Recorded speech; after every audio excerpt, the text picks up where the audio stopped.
तो वहीं देहरादून से बड़ी खबर, निकाय चुनाव के लिए आज थमेगा प्रचार। आज शाम 5 बजे चुनाव प्रचार का शोर थमेगा। प्रत्याशी केवल घर घर जाकर प्रचार कर सकेंगे। सभी दलों और निर्दलियों ने झोंकी ताकत। प्रदेश के 100 नगर निकायों में चुनाव होने हैं। 23 जनवरी को होगा निकाय चुनाव का मतदान और 25 जनवरी को रिजल्ट घोषित किया जाएगा। ऐसे में बता दें कि प्रचार प्रसार का जो दौर है आज खत्म हो जाएगा। निकाय चुनाव के लिए आज प्रचार थम जाएगा।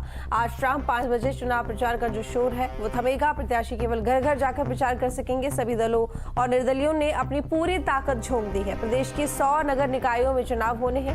23 जनवरी को निकाय चुनाव का मतदान होगा और 25 जनवरी को रिजल्ट घोषित किया जाएगा। तो बता दें कि उत्तराखंड में निकाय चुनाव जिनको लेकर जो प्रचार प्रसार चल रहा था आज शाम से थम जाएगा। आज शाम 5 बजे चुनाव प्रचार का शोर खत्म होगा और प्रत्याशी केवल घर घर जाकर ही अब प्रचार प्रसार कर सकेंगे।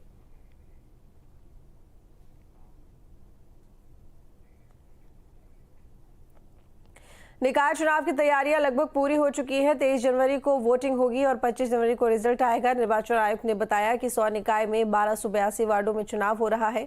1515 मतदान केंद्र बनाए गए हैं। सभी मतदान दलों की नियुक्ति हो चुकी है। 22 जनवरी को मतदान जो दल है वो प्रस्थान करेंगे। जो स्थिति है वो ये है कि प्रदेश में जो 100 निकाय हैं जिनमें निर्वाचन इस समय हो रहा है उसमें 30,29,000 वोट मतदाता अपना मतदान की एक्सरसाइज करेंगे, मतदान का प्रयोग करेंगे। और इसमें कुल 100 निकाय में 1282 वार्डों पर चुनाव हो रहा है। इसमें मतदान केंद्रों की संख्या 1515 है और मतदान स्थलों की संख्या 3394 है। आयोग ने जो व्यवस्थाएं की हैं वो लगभग पूरी कर ली हैं। सभी मतदान दलों की नियुक्ति हो चुकी है। सभी जगह प्रशिक्षण 2 चरण का, एक चरण का सब जगह हो गया, दूसरे चरण का कई जगह हो गया है, कई जगह भी गतिमान है। और प्रशिक्षण की जो अवधि है वो सभी जगह लगभग कल तक द्वितीय प्रशिक्षण भी समाप्त हो जाएगा और 22 तारीख को मतदान दल मतदान स्थल हेतु प्रस्थान करेंगे। तो खबर पर ज्यादा जानकारी के लिए हमारे साथ में देहरादून से संवाददाता धनराज गर्ग जुड़ गए हैं। उधम सिंह नगर से हमारे साथ संवाददाता मुमताज और रुड़की से संवाददाता अली मेहंदी हमारे साथ में जुड़े हुए हैं। धनराज, क्या कुछ तैयारियां चल रही हैं चुनाव को देखते हुए? तारीख है वो बेहद नजदीक आ चुकी है क्योंकि 23 तारीख को मतदान होना है और 25 तारीख को उसका परिणाम आना है। लेकिन आज देखिएगा कि आज 21 तारीख हो चुकी है और आज का दिन जो है प्रचार प्रसार कहीं ना कहीं शाम 5 बजे थमता हुआ नजर आएगा। हालांकि जो प्रत्याशी हैं वो घर घर जाकर डोर टू डोर अपने लिए मत मांग सकते हैं, लेकिन जो प्रचार प्रसार है वो नहीं कर पाएंगे। तो कहीं ना कहीं देखा जाए कि अब मात्र एक दिन बीच में बचा है और 23 तारीख को ये मतदान होगा। तो इससे पहले कहीं ना कहीं जो तैयारियां हैं चाहे वो प्रत्याशियों की हो या निर्वाचन आयोग की हो या प्रशासन की हो, लगभग पूरी हो चुकी हैं। क्योंकि प्रशिक्षण के लिए जो कर्मचारी लगाए गए थे उनका प्रशिक्षण भी पूरा हो चुका है और कल यानी कि 22 तारीख को जो बूथ पे जाने वाली पार्टियां हैं उनको रवाना कर दिया जाएगा। यानी कि कल शाम तक जो है सभी पार्टियां अपने बूथ पर पहुंच होंगी और 23 तारीख को मतदान होगा। तो इस तरीके से देखा जाए कि जो तैयारियां हैं वो प्रशासन की तरफ से भी पूरी कर ली गई हैं और निर्वाचन आयोग की तरफ से भी पूरी कर ली गई हैं। और सुरक्षा की दृष्टि से देखा जाए तो तमाम बूथों पर जो पुलिस प्रशासन है वो भी आज से रवाना कर दिए जाएंगे, क्योंकि जो उत्तराखंड के पहाड़ी क्षेत्र हैं जहाँ पर नगर निकाय के चुनाव होने हैं वहां पर आज से ही कहीं ना कहीं जो पार्टियां हैं वो आज से रवाना हो जाएंगी और जो लोकल की पार्टियां हैं जो मैदान की बात करें जैसे हरिद्वार, देहरादून, तो वो कल शाम तक कहीं ना कहीं वहां पर पार्टियां पहुंच चुकी हैं। बिल्कुल, उधम सिंह नगर से हमारे साथ में संवाददाता मुमताज जुड़े हुए हैं। मुमताज, देखिए चुनाव हैं और चुनावों में बढ़ चढ़कर लोग हिस्सा लेने के लिए उत्सुक भी हैं। ऐसे में देखा जाता है कि ज़्यादातर जितने भी चुनाव होते हैं उसमें बुजुर्गों के लिए और इसके साथ ही जो कहीं ना कहीं दुर्गम क्षेत्र होते हैं उन स्थानों के लिए कुछ खास इंतजाम किए जाते हैं चुनाव आयोग की तरफ से। फिलहाल क्या ऐसा कुछ किया गया है इस दिशा में कोई कदम? जी बिल्कुल, बताना चाहूंगा कि प्रशासन जो है लगातार जो है मतदाताओं को सुविधाएं देने के लिए आतुर है और कहीं ना कहीं अगर देखा जाए तो जो बुजुर्ग हैं उनके लिए अलग एक व्यवस्था भी की जा रही है कि जिससे कि उनको किसी भी प्रकार की जो है दिक्कत ना हो और कहीं ना कहीं जो प्रशासन है उसकी लगभग पूरी तैयारियां लगभग पूर्ण हो चुकी हैं। अगर उधमसिंह नगर जनपद की बात की जाए तो सुरक्षा की व्यवस्था की, तो सुरक्षा व्यवस्था में जो एसएसपी मणिकांत मिश्रा है उन्होंने 3 टीमों का गठन किया, जिसमें एसपी सिटी और एसपी जो है पहली टीम में जो है वो रुद्रपुर और उसके आसपास का एरिया देखेंगे, जबकि दूसरे जोन में जो है एसपी सिटी जो है अभय सिंह वो काशीपुर क्षेत्र देखेंगे, और जबकि क्षेत्र अधिकारी जो खटीमा हैं वो सितारगंज और जो है खटीमा क्षेत्र देखेंगे। कहीं ना कहीं अगर देखा जाए तो एसएसपी ने भी ये साफ निर्देश अधीनस्थों को दिए हैं कि जो है किसी भी प्रकार की जो है चुनाव में हीला हवाली और कोई भी अराजकता किसी भी कीमत में बर्दाश्त नहीं की जाएगी। इसी क्रम में अगर बात की जाए तो उधमसिंह नगर एसएसपी मणिकांत मिश्रा ने कल देर रात भी जो है कुछ लोगों को जो है जो गुंडा एक्ट है और जो तमाम इस तरह की जो गतिविधियों में लिप्त थे उनको भी जेल भेजा है। इसके साथ साथ जो है उन्होंने साफ निर्देश दिए कि चुनाव को निष्पक्ष तरीके से करवाना उनकी पहली प्राथमिकता है। और अगर जिला प्रशासन की बात की जाए तो जिला प्रशासन ने अगर पूरी अपनी जो है तैयारियां पूर्ण कर ली हैं, और कहीं ना कहीं अगर देखा जाए तो आज जो है चुनाव प्रचार शाम 5 बजे थम जाएगा, और जो है कहीं ना कहीं जो है पूरी तरीके से जिला प्रशासन निर्वाचन आयोग जो है पूरी तरीके से जो है जगह जगह जो नुक्कड़ सभाएं होंगी और जो आम सभाएं होंगी उन पर भी पूरी तरीके से निगरानी रखी जाएगी, जिसमें कि कोई पैसा का बंटवारा ना हो या फिर शराब या मुर्गा इस तरह का कोई प्रत्याशी जो है ना कर सके।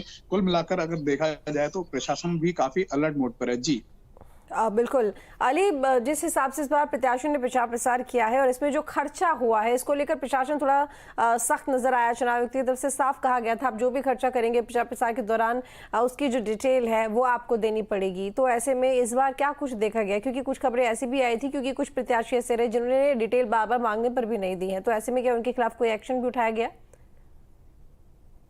ये आपको बता दें कि जिस तरह से चुनाव जो है अपने आखिरी पड़ाव में है और हमारे जो 10 नगर निगम है और नगर पालिकाएं और नगर पंचायत हैं, इनका चुनाव प्रचार जो है आज शाम 5 बजे थम जाएगा। ये जो शोर हो रहा था ये इससे निजात मिल जाएगी लोगों को। लेकिन आपको बता दें कि ये प्रशासन जो है चुनाव को लेकर काफी अलर्ट नजर आ रहा है, और उसने अपनी और राज्य चुनाव आयोग ने अपनी पूरी तैयारियां कर ली हैं। आज शाम को जो है चुनाव प्रचार रुक जाएगा। और आपको बताते हैं रुड़की में आज मुख्यमंत्री पुष्कर सिंह धामी भी आ रहे हैं प्रचार करने के लिए। वो भी रामनगर से एक पैदल मार्च निकालेंगे, अपने भाजपा के प्रत्याशी के लिए वोट मांगेंगे। और कांग्रेस हो या निर्दलीय प्रत्याशी हो, सभी ने अपनी पूरी ताकत झोंक रखी है। और आप जैसे कि कह रही है कि प्रचार प्रसार के लिए तो उनके लिए प्रशासन सख्त कार्रवाई कर रहा है कि वो जो है बार बार कह रहा है कि जो आपका सच्चा है उसको जो है सामने लाइए और क्या है उसकी डिटेल दीजिए। लेकिन जो प्रत्याशी इसमें आनाकानी कर रहा है, प्रशासन का साफ कहना है कि इसके खिलाफ सख्त कार्रवाई की जाएगी। और आज जो है शाम को 5 बजे तक प्रचार प्रसार रुक जाएगा। अब प्रत्याशी सिर्फ डोर टू डोर कर सकेगा, किसी भी तरह की कोई जनसभा या किसी भी तरह का कोई जुलूस इस तरह के कोई नहीं निकाल पाएगा। जी बिल्कुल धनराज, क्योंकि देखिए ज़्यादा दिन यहाँ पर नहीं रह गए हैं और 23 को मतदान होना है। ऐसे में जाहिर तौर पर एक एक करके तमाम प्रोसेस होता है पूरा मतदान केंद्र तक बूथ के पहुंचने का। ऐसे में अगर सुरक्षा की बात की जाए तो किस तरीके से इंतजाम किए गए हैं वोटिंग के दौरान? जी बिल्कुल, देखिए चुनाव को मात्र एक दिन बाकी बचा है, यानी कि 23 तारीख को उत्तराखंड के अंदर मतदान होगा। और यदि बूथों की सुरक्षा की बात की जाए तो तमाम जो बूथ हैं उन पर पुलिस प्रशासन मुस्तैद रहेगा, क्योंकि प्रत्येक बूथ पर लगभग 5 सिपाही रखे गए हैं और एक एसआई रखा गया है। तो इस तरीके से पूरी बूथ की सुरक्षा की जाएगी। और जिस तरीके से देखा जाए कि सीआरपीएफ भी लगाई जाती है, अन्य टीमें भी लगाई जाती हैं, वो किसी भी तरह की जो अराजक तत्व होते हैं वो यदि किसी तरह की हरकत करते हैं तो उनको बख्शा नहीं जाएगा, उनको तुरंत गिरफ्तार किया जाएगा। और मैं देखेंगे कि राजधानी देहरादून की यदि मैं बात करूँ तो एसएसपी अजय सिंह ने साफ तौर पर कहीं ना कहीं सभी कर्मचारियों को एक प्रशिक्षण भी दिया है और साफ तौर पर उनको हिदायत बरतने की बात कही है कि किसी भी तरह की जो लापरवाही है वो बर्दाश्त नहीं की जाएगी। और इसके साथ ही देखिएगा कि बूथों की यदि मैं बात करूं व्यवस्थाओं की, तो बूथों पर जो इस बार व्यवस्थाएं रखी गई हैं वो अलग ही तरीके की रखी गई हैं, क्योंकि हम देखते हैं कि जो बुजुर्ग हैं या फिर कहा जाए कि जो दिव्यांग है या महिलाएं हैं उनके लिए कहीं ना कहीं अलग से बूथ बनाने की बात की गई है। और दिव्यांगों के लिए व्हील चेयर प्रत्येक बूथ पर रखने की बात भी कहीं ना कहीं यहाँ पर सामने आ रही है कि किसी भी तरह की किसी भी मतदाता को कोई दिक्कत ना हो, उसके लिए कहीं ना कहीं तमाम जो व्यवस्थाएं हैं वो यहाँ पर की गई गई हैं। और वही सुरक्षा की दृष्टि से कुछ सीसीटीवी कैमरे भी लगाए गए हैं, ताकि बूथों की जो सुरक्षा है वो सीसीटीवी कैमरे की निगरानी में रहे, और कोई भी अराजकता तो यदि कोई हरकत करता है तो उस पर तुरंत कार्रवाई की जाए।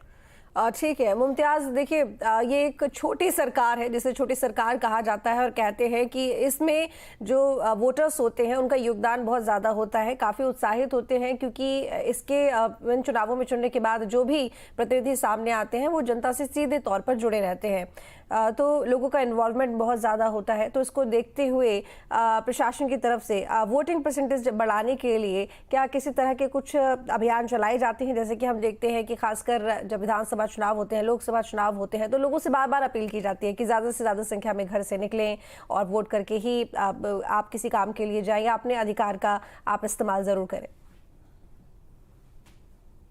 चाहूंगा कि जो कहीं ना कहीं जिस तरह से जो विधानसभा में प्रक्रिया अपनाई गई थी मतदान को लेकर लोगों को प्रति जागरूक करने के लिए, कहीं ना कहीं वो प्रक्रिया यहाँ भी अपनाई जा रही है। और कहीं ना कहीं अगर देखा जाए तो निकाय चुनाव को लेकर भी जो स्थानीय लोकल जो लोग हैं उनमें काफी उत्साह भी देखने को मिल रहा है। और कुछ ऐसे वोट भी हैं जो नौजवान हैं जिनके अभी वोट बने हैं, वो भी कहीं ना कहीं इसमें उत्सुक भी नजर आ रहे हैं। अगर बात की जाए मतदान को लेकर प्रशासन द्वारा लगातार जो है मतदान करने की अपील भी की जा रही है। और जो BLO या फिर आंगनबाड़ी कार्यकर्त्री होती हैं उनके माध्यम से भी जो है कहीं ना कहीं जो है मतदाताओं को जागरूक भी किया जाता है। और कहीं ना कहीं अत्यधिक जो मतदान है उसका परसेंटेज बढ़ाने के लिए भी प्रशासन द्वारा अपील भी की जाती है। बात अगर की जाए तो कहीं ना कहीं जो है स्थानीय अगर बात की जाए तो चुनाव को लेकर जो है तो कहीं ना कहीं जो लोकल जो मुद्दे होते हैं इस निकाय चुनाव में जो वो कहीं ना कहीं जो ज्यादा महत्वपूर्ण रहते हैं। कुल मिलाकर अगर देखा जाए तो प्रशासन भी इस मामले को लेकर काफी एक्टिव मोड पर है। जी चलिए ठीक है, आप सभी का बहुत शुक्रिया।